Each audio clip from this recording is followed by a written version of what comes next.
What's going on, guys? Welcome into the Chiefs Zone podcast. I am Farzin Vasugian. It is a Victory Tuesday, and it is a short week as the Chiefs are looking ahead now, moving on to the Buffalo Bills on a short week. Probably the game that you thought before the season was going to be the biggest game of the year on their schedule still is a significant game. Don't get me wrong, but I think a lot of people would argue there's a much bigger game for the Chiefs shortly after this. So still a lot to unpack here as this Chiefs-Bills rivalry, Allen versus Mahomes. It is going to be a nationally televised game on CBS. So no, you do not need Sunday ticket. It'll obviously be Jim Nantz and Tony Romo announcing this game. And the referee just came out for this one. Carl Cheffers, baby. He's on Kansas City's side, right? I guess all of these refs are, depending who you ask. But yeah, we've already got some information. This is how fast the week moves when you're coming off a Monday Night Football game. You're already getting information about the following week's game. So we'll spend a little bit of time talking about that. Obviously, in 24 hours, we'll do a full-blown preview of the Chiefs and Bills game. So keep it locked right here on the Chiefs Zone. We're, of course, on Facebook, YouTube, X, Instagram, Apple, Spotify, anywhere where you can download, listen to a podcast. We're live on the social media platforms. So greatly appreciate all of you guys joining us. And we have breaking news this evening, as reports are out there, specifically from Jason Anderson of Sports Radio 810 WHB, that the Kansas City Chiefs are signing and bringing back Mike Pennel. I did not think we would have a discussion about Mike Pennel coming back to the Chiefs tonight, but that is the big news of the day. We will get into that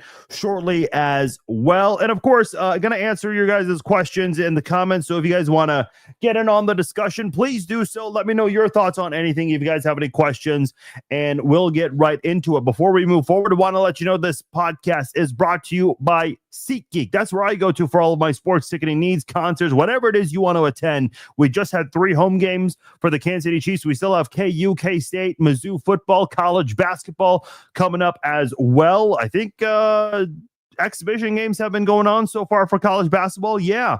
So that is coming up very soon. And then next thing you know, it'll be Royals baseball shortly after football season. So if you guys want to catch any of the action in person, all you have to do is go to SeatGeek. And if you're a new SeatGeek customer, you can use my promo code FARZIN and save $20 off your first order from SeatGeek. Go to SeatGeek.com, get your tickets, and at checkout, use my promo code FARZIN if you're a new SeatGeek customer, and you will save $20 off your first order from SeatGeek.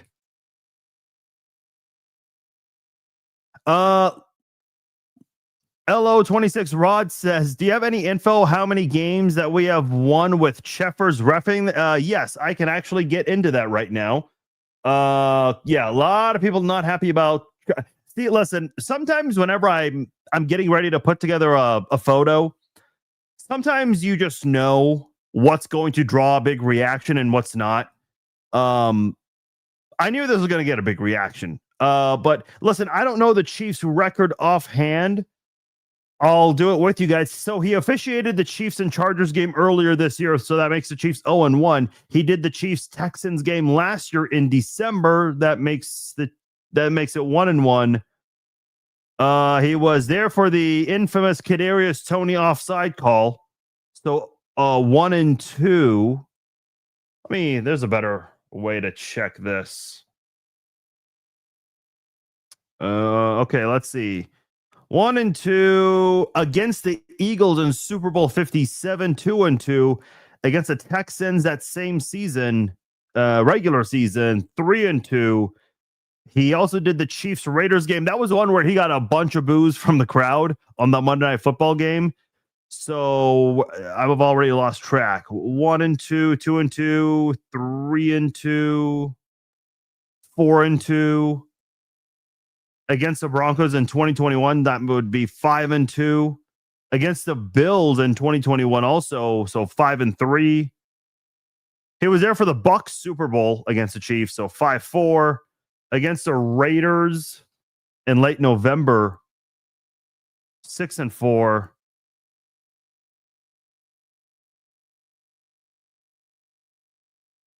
7-4, 8-4, 9-4, 10-4. So in the Patrick Mahomes era, the Chiefs are 10-4 when they have Carl Jeffers. I know that's pretty important to a lot of you guys.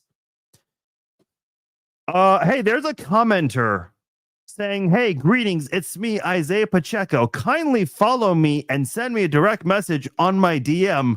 Got something important to discuss with you, with 4 heart emojis. Yeah, I truly believe you're Isaiah Pacheco, especially when you misspell his first name. Yeah, you're totally Isaiah Pacheco, buddy. You are totally Isaiah Pacheco. Aaron says, who has to go with Pennel coming in? Probably Kevin Knowles. That was a surprise elevation from the practice squad, considering it was a cornerback replacing Omar Norman-Lott, who is a defensive tackle. But let's get right into it here, because that's a big deal with Mike Pennel coming in. Why is it important for the Chiefs to bring back Mike Pennel? Well, number one, he knows the defense. Familiarity is always good in the NFL. That's always going to bode well for you. But why else is it good for the Chiefs? Well, look who the Chiefs are playing in the next 3 games. They're playing at Buffalo. Then, coming off a bye, they're playing at Denver. And then they'll be back home for the first time in quite some time, and they'll play the Colts.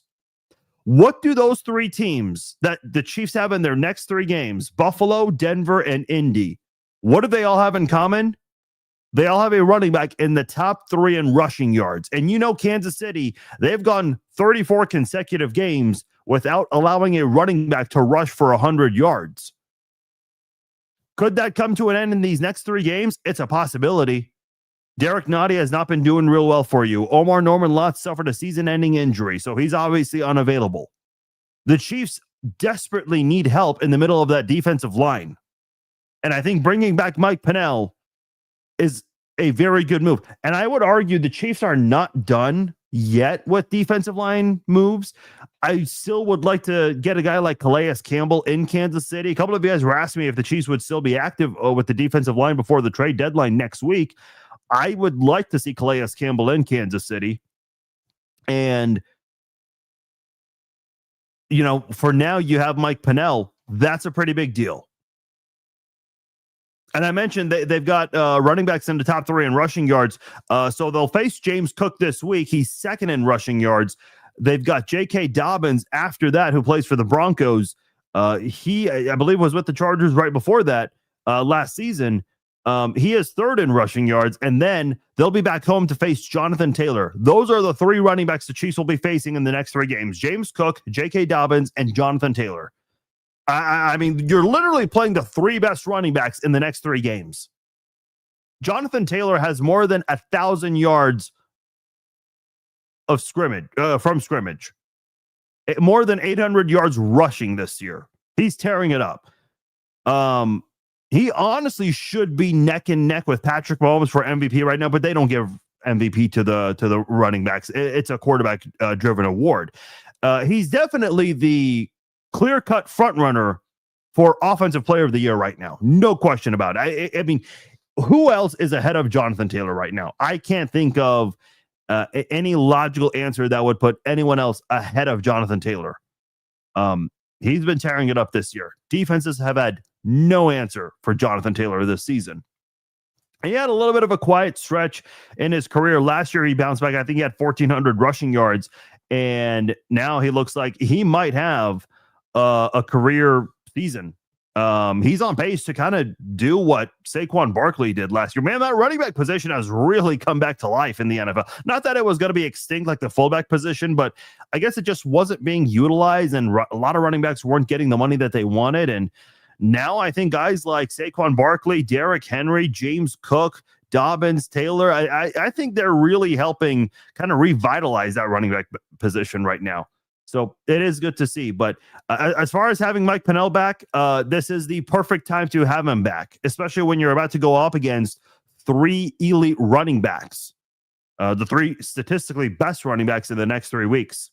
So perfect time to bring him back here in Kansas City.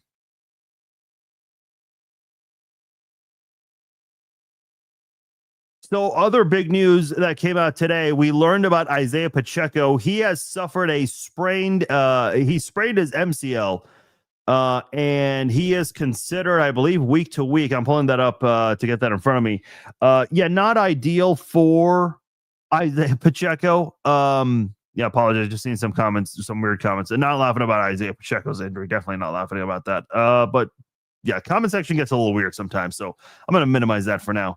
But the word from Tom Pelissero was that he has an MCL sprain and is considered week to week.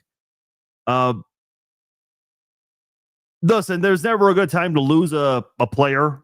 Certainly not when you're getting ready for a tough 3-game stretch. I will say, when they were evaluating Pacheco on the sidelines, he got up pretty quickly, almost like nothing happened. He went up to someone on the sidelines. I don't know if it was an assistant coach, a manager, or one of the players on the practice squad, gave one of those endearing little shoves and was basically, it's Pacheco. He's always hyped. But we didn't see him back in the game, which made sense because it was the end of the game. It was already decided, to the point where, with less than 7 minutes to go, down by 21, the Commanders punted the ball away, which I thought was an interesting decision by Dan Quinn, but that was his decision, not mine. So Pacheco did not come back into the game. The way he was just moving around, the way he was kind of behaving after the evaluation that you saw on live TV, he looked like he could have played. Now, I know in the moment, the adrenaline rush, and then,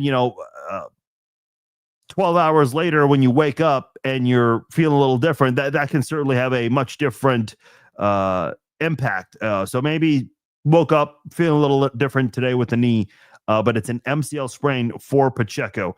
How concerned are you guys with this? Again, I think you need all hands on deck for these next 3 games, but I think the good news is, with Buffalo this Sunday, right after that, you have a bye week. So that does give Pacheco that extra week, not having to worry about missing a game, or at least multiple games, unless, he's completely unavailable for that Denver game. I guess we'll find out tomorrow to see if he's going to practice or not. That's going to be the first indication for Pacheco. I think the most important part is Trey Smith coming back. And I know Ed Oliver, he was just placed on IR for the Buffalo Bills, and they're kind of doing a little bit of shuffling with their roster right now. The Chiefs need Trey Smith. I know a lot of you guys are asking, I see it already in the comments. Josh Simmons, I would not expect this week. I remember Nate Taylor was on the whatever 610 is back. Whatever 610 is called, 96.5 The Fan. He mentioned on there that he would not expect Josh Simmons back until after the bye week. So we'll see what it is. Clark Hunt spoke to the media before the game last night and mentioned that it's a family matter and that he's not going to go anywhere into that. He was pretty optimistic that he's coming back, because there's all this speculation that Simmons is going to retire and all these other things.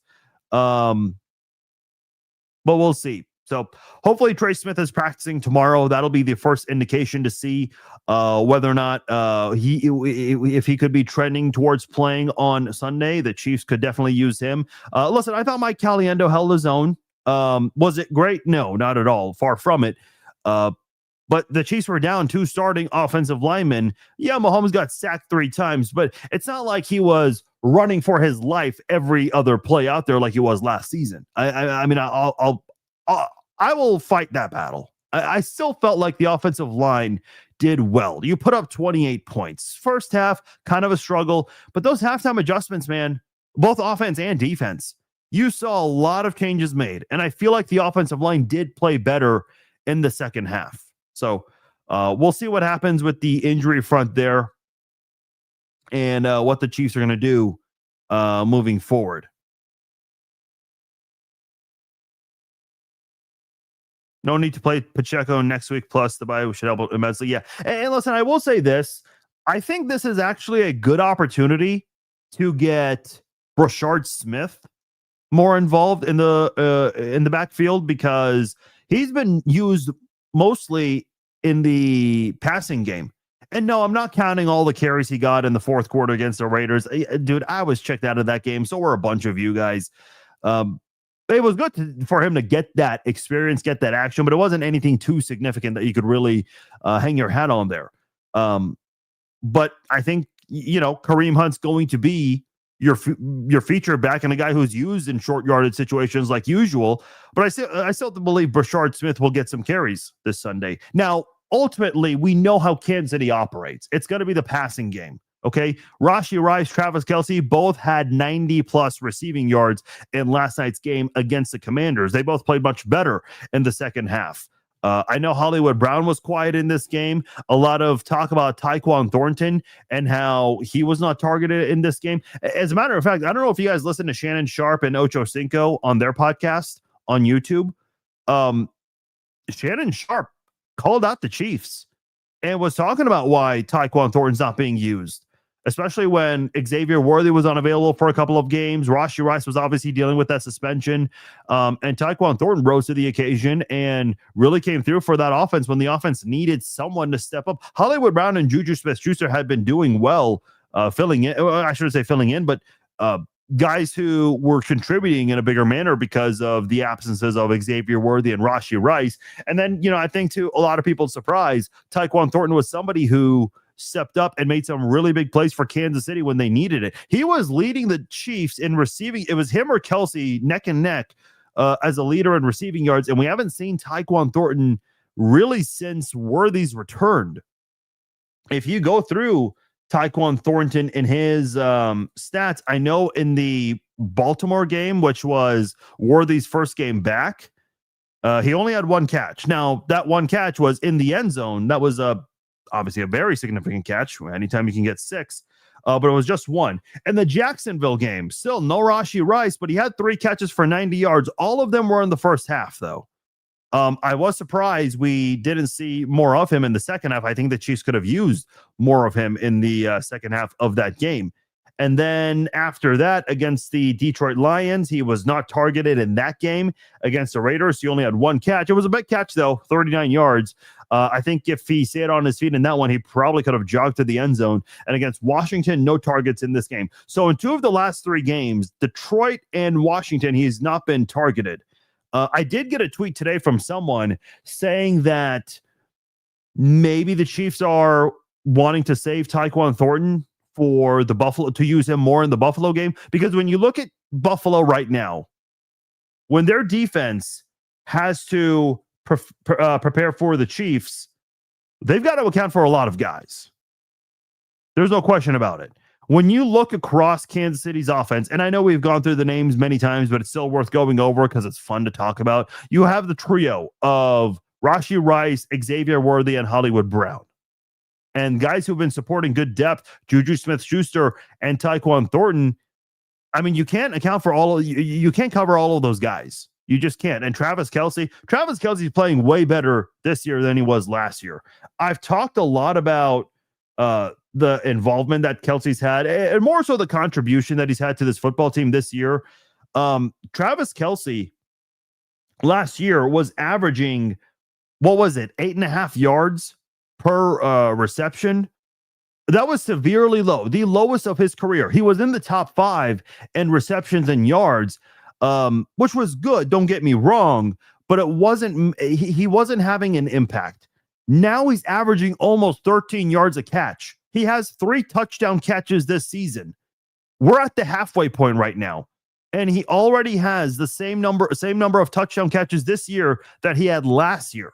And keep in mind, last year the Chiefs did not play any of their starters in Week 17 or 18 rather. I'm still not used to that extra game the Chiefs have now. Well, all the NFL teams have. But yeah, he averaged 8.5 yards per catch last year. It's now 12.8. And I think he's getting involved more, but more importantly, he's having a bigger impact. That's the most important thing with Travis Kelce right now. And I got this tweet during last night's game that, Travis Kelce's not the tight end he once was because it took him this long into the season to almost get a 100-yard receiving game.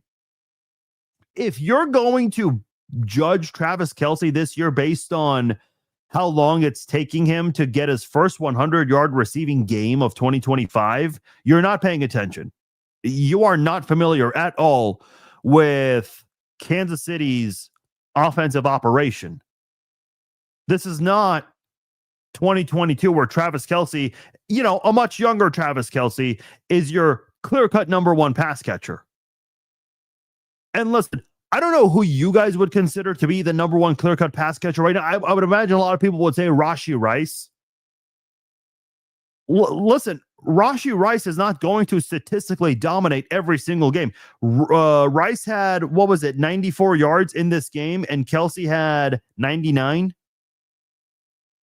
Well, in the next game, let's just say Buffalo, for example, and I've been saying this many times, it's entirely possible that both Rashee Rice and Travis Kelce go from having a 90-yard receiving game to being very quiet against the Bills, to the point where the two receivers who did not have a catch last night, Hollywood Brown and Tyquan Thornton, those guys might be your two big pass catchers for Patrick Mahomes. Maybe Xavier Worthy is going to be a guy that has a bigger game in terms of statistics go.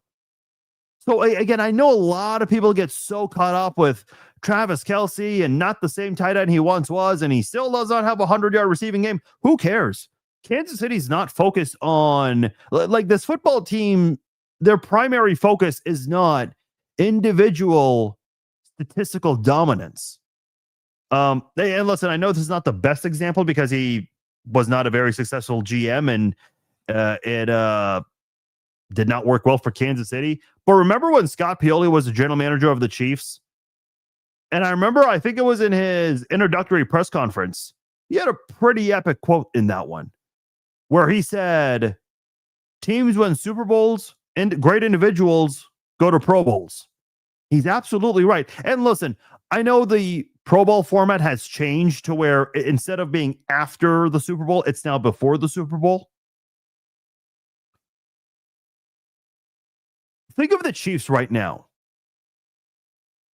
They've been to the Super Bowl 3 years in a row.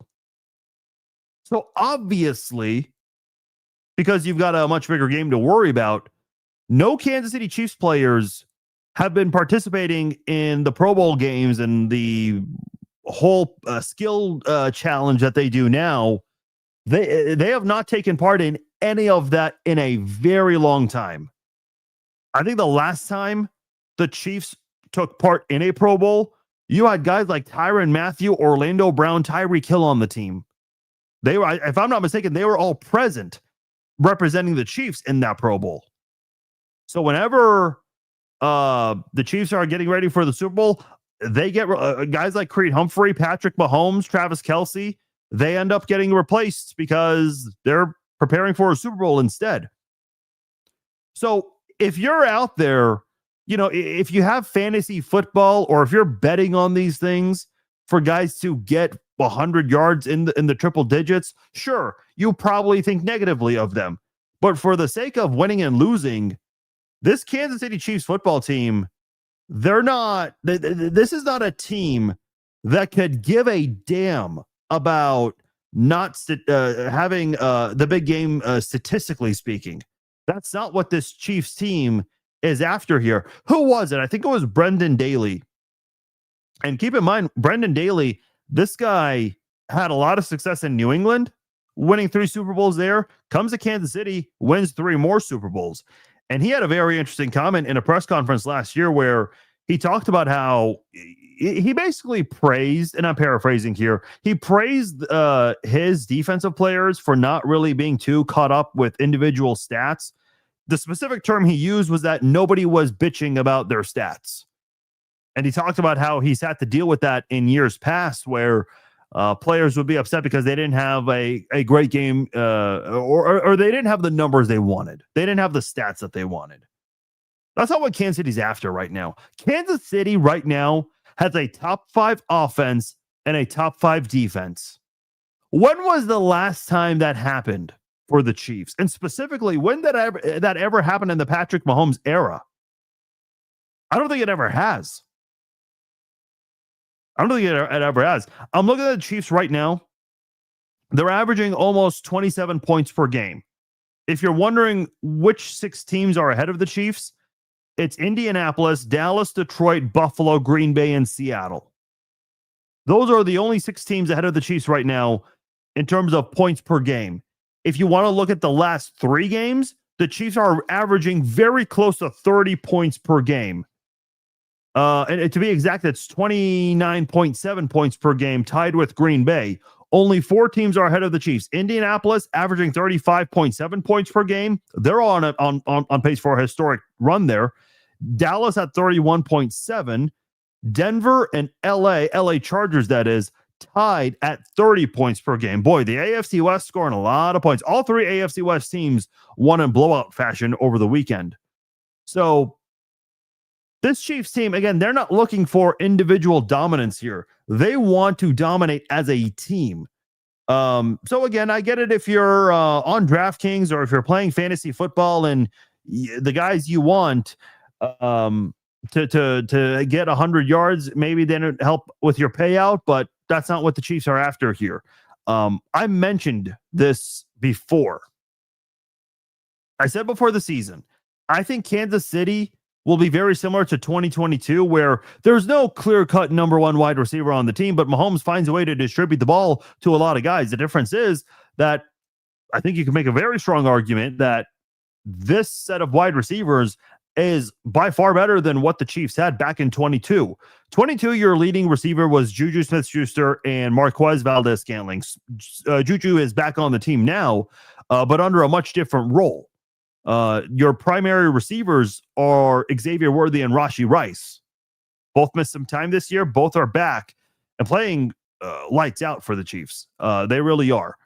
Look at Xavier Worthy. I don't think Xavier Worthy has had any game this season where, statistically speaking, he's dominated a game. I think he had maybe 100 yards total from scrimmage against the Ravens, but that's it. That's all Worthy's had. It was just one game where he statistically dominated.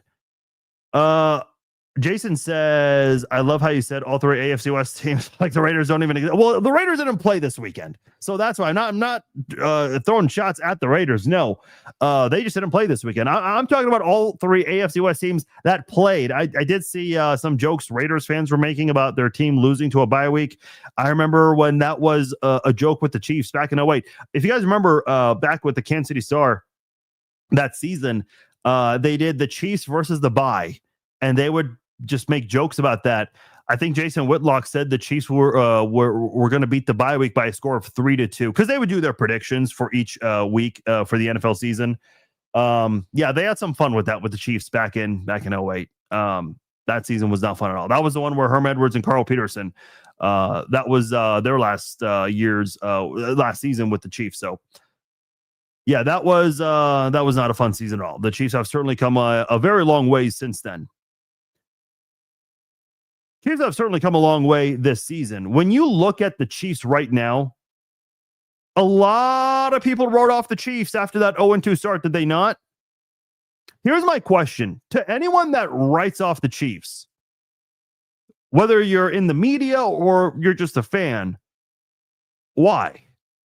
Why are people so? And listen, I get it. We're in an interesting era of sports fandom where I call it the social media era, where fans have their opinions out there. They can connect with fans. I just saw Isaiah Rodgers, the safety for the Vikings. He put a screenshot of some racist comments he received from a fan a couple of weeks ago.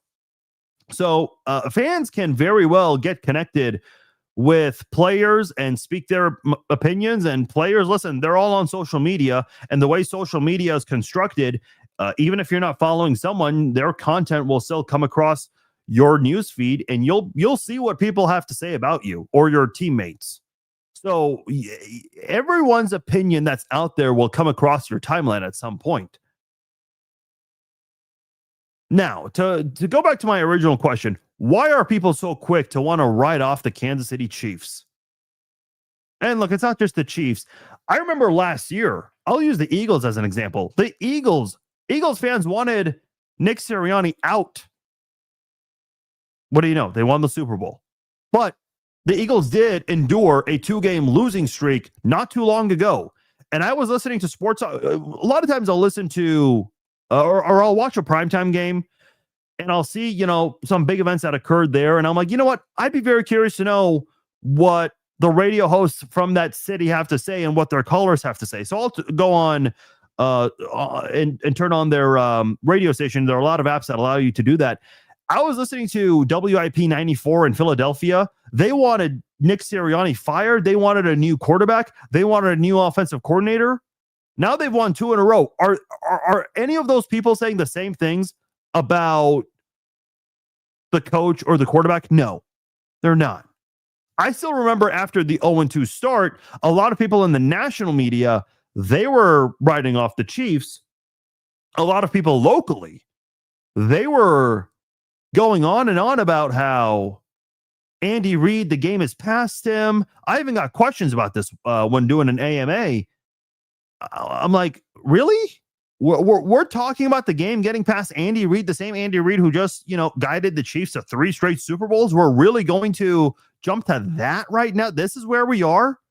And then what do you know? Ever since the 0-2 start, the Chiefs have won 5 of their last 6 games. Is anyone talking about Andy Reid and the play calling and how he needs to hand it off to somebody else? Is anyone bitching and moaning about Matt Nagy? Right? Matt Nagy has not faced any kind of criticism since week 3.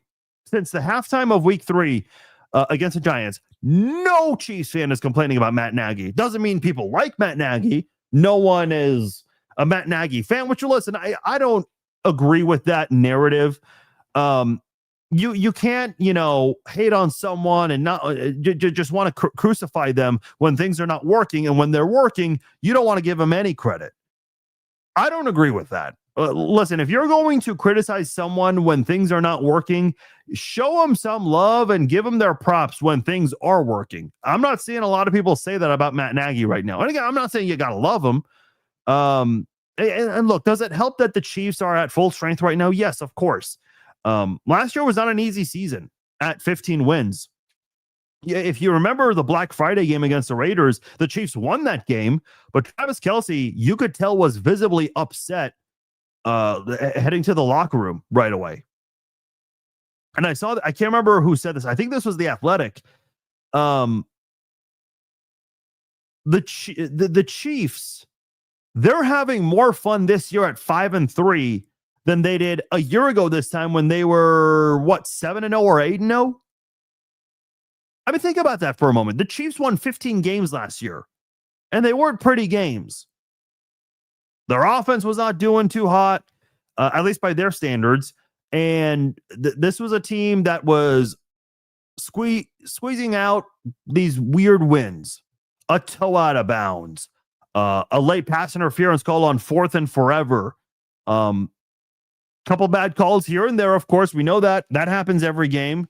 Happens to every team, too. People think it only happens to the Chiefs, which I think is hilarious. This referee narrative has been going on forever, but it's only talked about in great detail with teams that are winning. You see it with the Patriots, or saw it with the Patriots. You're getting it with the Chiefs. Even the Eagles, they're getting some of that referee narrative now. And Eagles fans are not handling that narrative very well. They are not. But in terms of the Chiefs right now, they're not, getting away with a weird fumble less than a minute in the game. They're not getting away with a doink. They're not getting away with a toe out of bounds. That's not happening right now. Right now, you're seeing the Chiefs dominate. Who's number 1 in point differential? Indianapolis. They are destroying teams. The Chiefs, there's a gap between 1 and 2, and there's also a gap between 2 and 3. But number 2 is Kansas City. Kansas City is second in the NFL in point differential. And if you're wondering who's right behind Kansas City, it's New England. If you look at the numbers on that, Indianapolis is at 116. The Chiefs are at 83, and the Patriots are at 67. Just to give you an idea where those 3 are, because there is a big gap between those 3 teams. So I'll ask again, what's the logic to even writing off Kansas City because of an 0-2 start? Because right now they look like one of the scariest teams, maybe the scariest team in football. Don't take my word for it.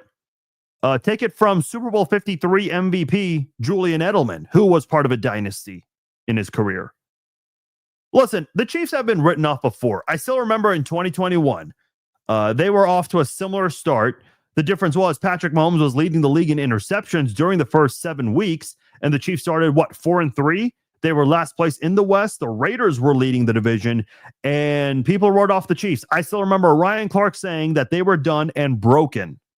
And then he tried to put the toothpaste back in the tube, and he was called out by Patrick's trainer, Bobby Stroop, which do we all not love Bobby Stroop?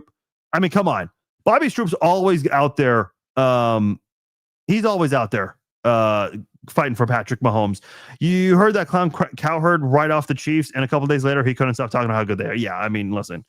And look, let me just say this about Cowherd. He was one of the very, very, very few people, even in Kansas City, in and out of Kansas City, that actually was optimistic about the Chiefs in 23 when they had all those issues with the drops. So listen, I'll just be aware of that. I thought his comments were weird about the Chiefs, but yeah, he has certainly done a big 180 on the Chiefs. And by the way, I see a lot of you guys' questions. I'll get to a couple of them tonight. So if you guys have questions tonight, please keep them coming. We'll answer those as we go on throughout the show. But they were written off in 2021. Okay. And a few months later in the 2022 offseason, when Tyreek Hill got traded, they were written off again. And in 2023, with the drops, they were written off again. Last year, with all these games that they were barely winning, they were written off again. Now, they didn't win the Super Bowl last year, and they won the Super Bowl in 2021 where they were written off, but they made it at the very least to the AFC Championship all of those years. I mean, if you get written off in an off season or early in a season and you find a way to make it to an AFC Championship game, you should have never been written off in the first place. I still remember Brett Veach at the Super Bowl 58 parade. He held the Super Bowl 57 trophy and said, this is a rebuilding year. Because remember, everyone said the Chiefs were rebuilding that year. Then he set it down. He picked up the Super Bowl 58 trophy and he said, this is a down year, because everyone said that year was a down year for the Chiefs. And they somehow won a Super Bowl those 2 years. Again, I just don't understand people constantly writing off the Chiefs. When Andy Reid's your head coach, when Patrick Mahomes is your quarterback, when Travis Kelce, he's kind of revived himself this year, and we're finally seeing that dominance with the speed at the wide receiver position, and the defense continuing to do its thing. How do you even write off the Chiefs? I told a lot of people, don't write them off. Not the best idea. It's a long season. A lot can happen. Nathan says they're looking for any reason to write them off. They're tired of them winning. Listen, I get that. I remember the first meeting between Brady and Mahomes. The Chiefs got off to a very slow start, and then the Chiefs caught up, and they lost by a game-winning field goal, losing by 3. And I remember the next day, Stephen A. Smith said the Chiefs were the better team. I'm like, no. Like, the better team is a team that won. And I heard the same thing from a lot of people in the media following the Jags Monday Night Football game. The narrative was the Chiefs look like a better team than Jacksonville. Okay, so if you take away the pick 6, yeah, sure, the Chiefs look like a better team, but you can't take plays away. What happened. I've always been in the idea and the theory that the better team wins. And who was it? Was it Bill Parcells who said this? Something about, whether or not teams are better than their record states, or maybe not as good, or you are what your record says you are. That's a quote from Bill Parcells. You are what your record says you are. Because I know the one knock on Indianapolis right now is they're beating up on bad teams. Okay, but we knew the schedule beforehand. We knew who they had on the team. We knew it was going to be Daniel Jones to start off the season. Nobody said anything about the Colts going 7-1 and having a plus 116 point differential. So as far as I'm concerned, the Colts have certainly impressed me, and they should impress all of you, unless you saw this coming, unless you knew that this was going to happen. And if you did, hey, good on you. Get a lottery ticket, because not even the most blind Colts homer could have seen this coming. Mickey asked a really good question here. What are your thoughts on Andy Reid going for it so much on fourth down this season? So I was looking this up earlier today, and I'm going to double check on it to make sure, but I believe the Chiefs have converted on fourth down 14 times. That is the most in the NFL. They don't lead the league in fourth down attempts. I'll check on that right now. They've made 14 fourth downs. They've attempted 17. That is tied for fourth most. If you're wondering who's tied for first, there are 3 teams tied for 19. They're all not so good teams. The Panthers are okay. They have 19. The Browns have 19, and the Jets have 19. If you're wondering who else has 17 tied with the Chiefs, it's the Giants. So you're not really in great company in terms of other teams also going for it on fourth down. I will now. It's a great observation by you, Mickey, and I'm sure other people have noticed this as well. I did, especially after last night when I noticed the Chiefs were 2 of 2 on fourth down. The Chiefs are certainly more aggressive this year. I remember in the opening half, the opening drive of the second half against the Eagles, the Chiefs went for it. Not necessarily deep in their own territory, but still on their own side of the field, which I still remember hearing Kevin Burkhardt and Tom Brady, their reactions when the Chiefs were lining up to go for it. Unfortunately, the Chiefs got stuffed in that one of the 3 times they failed on fourth down. But Kansas City, this is not a team that's messing around. And I think, listen, how many times did the Chiefs go for it on fourth down last year? I mean, I think that's a pretty important thing to go over here. They've made it 14 of 17 so far this year, almost at the midway point. What was it last year for the Chiefs? They made 12 fourth downs out of 17. So they've already attempted the same number of fourth downs as last year, but have converted more this year already by 2.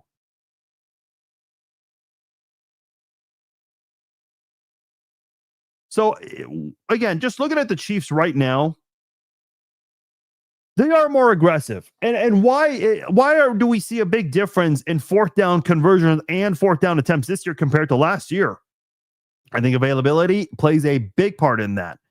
Kareem Hunt doing his thing on fourth and short, that's certainly, you have a lot of trust in Kareem Hunt doing that. He might be the best short yardage running back. And I know that's not something to be excited about or to write home about. But when you just need that 1 or 2 yards to get you the first down so you can get a new set of downs and start working with Xavier Worthy, Rashee Rice, and Hollywood Brown, yeah, you take that. That certainly will benefit you. Absolutely.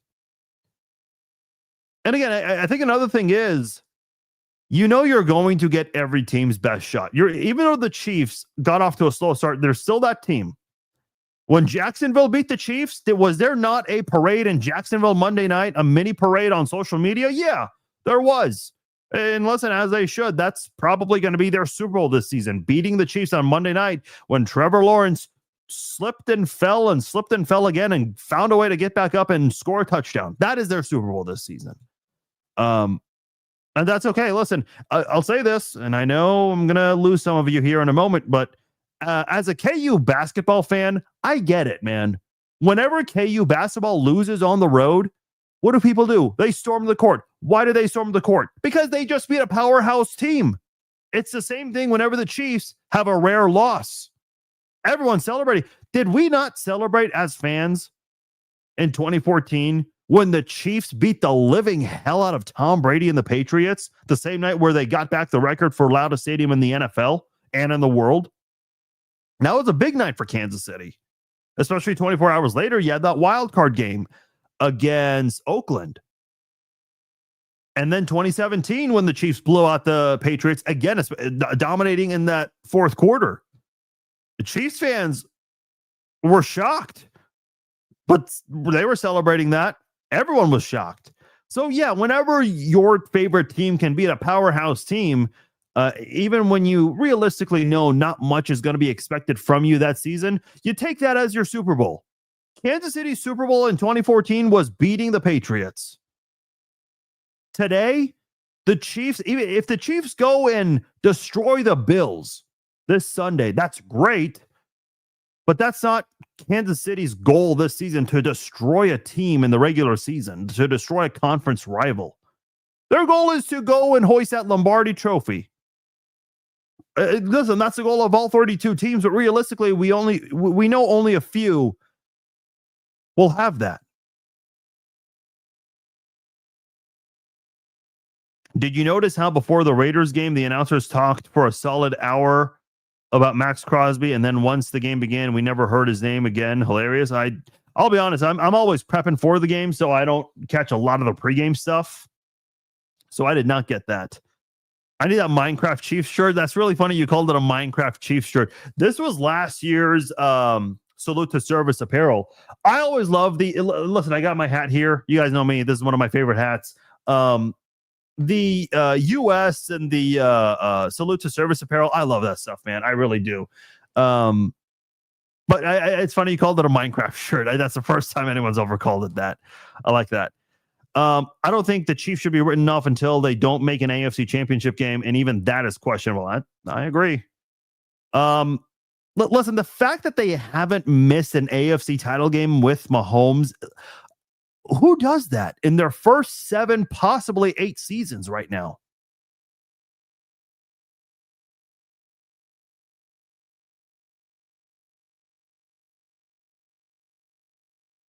Jermaine says hard not to be excited the rest of the season. Yeah, of course, especially if the Chiefs can go on a hot run in these next 3 games. Got to be the toughest 3-game stretch of the season. Some media guys try to build their fame and reputation. Yeah, shock takes, all that. Yeah, I've seen that. Last year, the Bears were rated first, and they came out and ended horrible. Poor Caleb. Are you concerned on the bad first halves? Not really, John. Would you prefer a better first half in some of the games the Chiefs have had this year? Yes, absolutely. That you can't question that. But I've said this many times. The Chiefs are the best when it comes to making halftime adjustments.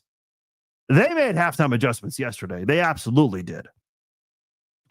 Defensively, I thought Marcus Mariota found a way to kind of slice and dice that Chiefs defense. The problem is they committed a turnover, that turnover on downs, couldn't find the end zone much. They did it right before halftime, and that was the only time they did in last night's game. So the Chiefs are doing a lot of good things on defense. Sometimes you see the bend, don't break defense, but then you just see the defense that just dominates and they frustrate Mariota.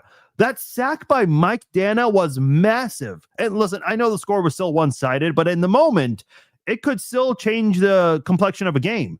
Mike Dana's sack in the second half to end the third quarter pushed the Commanders out of field goal range. When you get a third down sack to push a team out of field goal range, that is the best sack you can. That is the best type of sack, other than getting a safety in the end zone. When you can push a team out of field goal range, you're doing a lot of things right. Because in that moment, coaches, offensive coordinators will tell their quarterbacks, hey, do not take a sack. We cannot afford a sack. And what did Mariota do? He took a sack. Jason says, I love Andy going on fourth down. That's a new Andy. Yeah, and I think, again, is that, a correlation as to why maybe the Chiefs are blowing teams out this year? Perhaps. I would say that's certainly played a part. I think, again, the availability certainly helps. Not that winning or losing is an excuse. Look, the Chiefs and the Lions, they were derailed with injuries last year. They both won 15 games. So, at the end of the day, you can't use injuries as an excuse. I think for the Chiefs, they struggled in a lot of their wins last year. Now they're not struggling in wins. The Chiefs are 0-3 in one-score games. They own the NFL record for consecutive victories in one-score games. Oddly enough, they're 0-3 in that category. Well, one reason why they're winless is because they're blowing teams out. All of the wins they have this year have been one-sided games. Now, the Lions game, I wouldn't necessarily call that one a blowout, but they found a way to kind of keep Detroit out of it anytime they tried to get back in it in the second half. They never let Alex go on the 4th, or he would have had a Super Bowl ring with the Chiefs. Listen, Alex Smith, we love him here in Kansas City. He had a ceiling. He certainly had a ceiling. By the way, I don't have a whole lot of thoughts left. So if you guys have a question you want to drop in here, let's do that in the last couple of minutes here. Alex says, I live in Jacksonville. They still down here talking about that win. I mean, listen, Jacksonville won a game since then? Dude, Jacksonville, they do not look like the same team since that night. Yeah, they have not won a game since then. So yeah, I'd be talking about that game too. They scored 12 points against the Seahawks and 7 against the Rams. And I think those were both London games. Yeah. Yeah, the fact that the Chiefs dropped that game, man, that's tough. I do worry that the Chiefs at the end of the year, if they don't get the number 1 seed or if they don't win the division, I think that Jacksonville game might be one they look back at. Hopefully there's not going to be any of that. The number 1 seed seems like an uphill battle. If you can find a way to win your next 3 games, I think the Chiefs are in serious contention for the number 1 seed. But right now, I don't think that's a realistic possibility. I would bet on the Chiefs getting the 2 or the 3 seed right now. Trey on YouTube says the beast is back. Yeah, I'm excited. I'm excited that Mike Pennel's back. And again, that is from the report of Jason Anderson for Sports Radio 810 here. They need him. For those who missed it earlier, we spent some time talking about this, where the Chiefs, obviously they are without Omar Norman-Lott, the rookie who they got from Tennessee in the second round. And then Derek Nottie, he just has not lived up to expectations here this season since coming back to the Chiefs. I think that trade was a mistake. And they let Mike Pennel go at the end of training camp. He played 8 games with the Bengals, and Jason Anderson, let me back up. The Bengals released him this afternoon. Very quickly, the wheels turned on this one. Jason Anderson posted that Mike Pennel is back in KC and is returning to the Chiefs. Now, I believe Mike Pennel posted something here. Did he not? Let's see. Yeah, I see him just kind of posting like his entrance, because the drip, that's a big deal nowadays. He's just posting his entrance drip to all the Bengals games. Let me see. I see Clyde Edwards-Helaire commented. Ashton Gelati. A lot of people saying welcome back. Some people are saying come home. Some people saying welcome back. Yeah. I mean, it's not confirmed, but the word on the street is Mike Pennel is back in Kansas City. Yeah, Detroit had the two. Listen, I know Detroit was missing a bunch of guys on defense, and so was Baltimore. Baltimore and Detroit were missing a lot of guys on defense when they faced Kansas City, but their offense was still in full strength, was it not? Baltimore still had Lamar Jackson entering the game, at least. Derrick Henry, Zay Flowers. I know Mark Andrews came back for that game. Or not Mark Andrews. I'm sorry. Isaiah Likely came back for that game.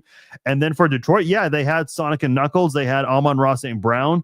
They had Sam Laporta. And I'm a big fan of what Detroit has on offense. That's a great offense right there. Kansas City held them to 17 points. They were the highest scoring team at the time, and they held them to 17 points. Harmon asked a really good question on YouTube. Why do we recycle players? I don't know, man. I'm not exactly sure what happens with that. I know Jody Fortson. How many stints has Jody Fortson had with the Chiefs? It has to be several at this point, is it not? Listen, I think a lot of times there are guys that want to explore potential opportunities elsewhere, especially for playing time. And maybe they get it, maybe they don't, and they end up coming back to Kansas City. There's a reason for that. Yeah, sure. They want to have the opportunity to win another championship, but I think they missed the camaraderie and the just the culture here in Kansas City. 100%. By the way, I see a lot of you guys commenting from YouTube today. I think this might be the most amount of commenters we've had from YouTube. The YouTube channel is still fairly new. We're building that up. So if you haven't done so already, please subscribe to the YouTube channel. I just commented with the link. So if you're watching on YouTube and you're new to the channel, please subscribe if you haven't already. If you're on Facebook, Instagram, Twitter, and you're not on the YouTube channel yet, please consider subscribing on there. I will say this. It is easier to watch the podcast live on YouTube than it is on Facebook because you can get out of it and you can also explore other apps as you're going along. So just something to consider. But if you haven't done so already, please do subscribe to the YouTube channel. And I know some of the videos recently starting to get more attention on there. So I do appreciate that. We're going to start dishing more YouTube content out there, video content that you won't get anywhere else on any of the other social media channels. So if you haven't done so already, please subscribe to the YouTube channel. I'll read a few more questions and then get out of here. Jermaine's asking, do you think Rashi was throwing the ball to the ref? Oh, 100% he was throwing it to the ref. The first angle, actually, I don't know if you've seen that picture of Prince Harry where he's doing this, but if you let me see if I can do it on camera. If you do this, it looks like he's flipping off somebody. So there are two camera angles of that Prince Harry, thing that he's doing with his hand. That was the same thing with Rashi Rice. ESPN showed one angle of it, and Troy Aikman was confused. He's like, "Why is Rashi Rice trying to explain himself to Andy Reid?" And then the guys in the truck do a fantastic job of this. They get in Troy and Joe's ear. They say, hey, look, we've got a better angle to explain this. And they showed it. So I'm glad they did that. He was giving it to the ref. I mean, the referee was right there, right in his vicinity. Right. I mean, you can't assume he was really trying to hit the player's head. I mean, come on. He immediately apologized, goes for the ball, picks it up, and is trying to hand it to the ref. Plus, if you really wanted to hit someone in the head with a ball, would you really just do like one of those soft softball tosses? No. Like, come on.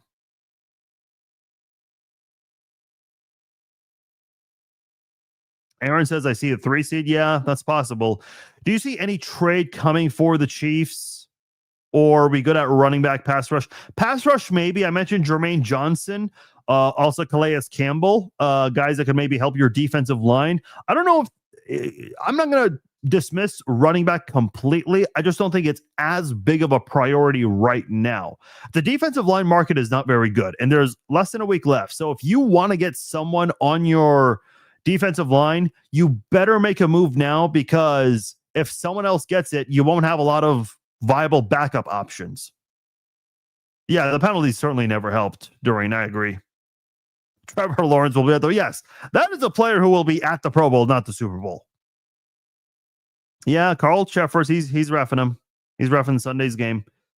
I love how Kareem is all in, even though you can just see it. He truly is proud to be a Chief again. Yeah, and look, I know I bring this up many times. I'm a fan of his story, and you saw him kind of open up and dive into that more in that Netflix series, or not Netflix, I'm sorry, the Disney series. What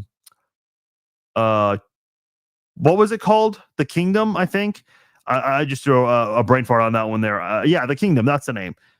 He opened up about it. He talked about the incident and the second chance and how that all happened. So, yeah, good for him. And look, I don't know if he was getting calls from other teams last year. Probably not, if he had to reach out to Andy Reid. But as far as this past offseason, I don't know if he got contacted by any teams. But here he is now, and he's certainly in a good place. And I'm glad to see that for Kareem Hunt. Hopefully the Chiefs can get him that ring, man.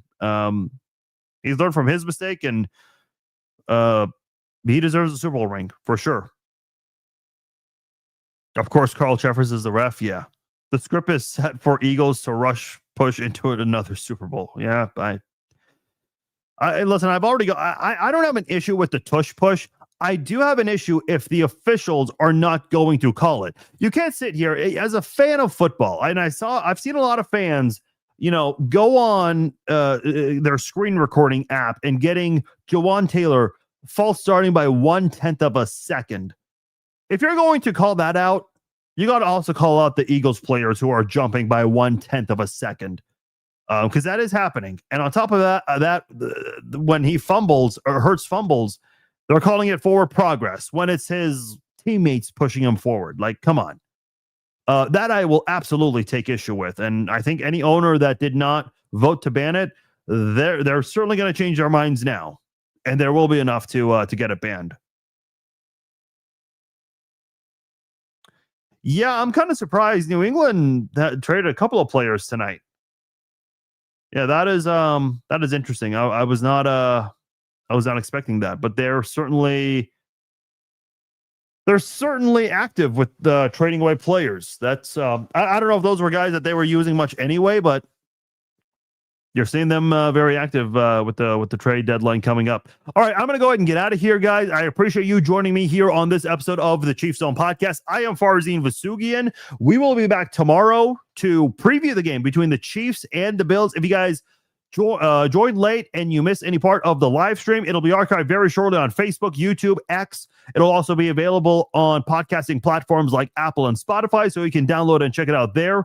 Also, if you guys enjoyed this stream, please share it. Anytime you share the live stream, the podcast, all of that stuff, it greatly helps out the podcast, the social media, the content, the algorithm, all of that stuff. So if you haven't done so already, please give it a like, please give it a share, and let your friends know about the podcast. And one last time, if you haven't done so already, please subscribe to the YouTube channel. For those who are listening and you need me to read it out, it's youtube.com/@thechiefszone. So make sure you guys subscribe to the YouTube channel. It's on there. I appreciate those who have been doing so, whether it was on day one or just recently. Greatly appreciate all of you guys doing that. Like I said earlier, we're going to start doing more and more YouTube content, video content that's more conducive for YouTube than it is any of the other platforms. So we're still going to do video content on here. Don't get me wrong. Just some more long form videos that'll be on YouTube and nowhere else. So make sure you guys subscribe if you haven't done so already. All right. I'm Farzin Vasugian. Thank you all for joining me tonight. I will talk to you all tomorrow night. Take care.